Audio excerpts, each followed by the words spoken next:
હવે આપણે પહોંચ્યા છીએ 10મી રાશિ મકર રાશિ, જેના અક્ષર છે ખ, જ અને જ્ઞ. તો મકર જી, રાશિના જાતકોએ 2024 માટે શું કરવું જોઈએ? જેટલા લોકો મકર રાશિ વાળા છે અથવા તો જેનું નામ ખ અને જ ઉપર છે એવી વ્યક્તિઓએ એ યાદ રાખવું જરૂરી છે કે નવેમ્બર મહિનો એટલે 1 વર્ષ પછી નવેમ્બર મહિનો તમારા જીવનમાં અગત્યનો મહિનો આવી રહ્યો છે.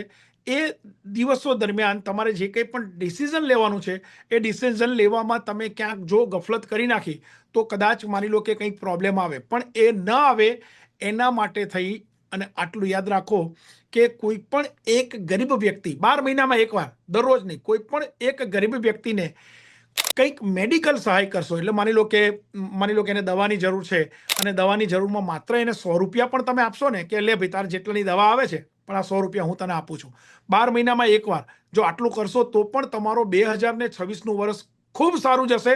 અને મને એવું લાગે છે કે તમારા જીવનમાં અટકેલા કામ પૂરા થશે પૂરા થશે થશે થશે અને થશે. થશે. જય હો.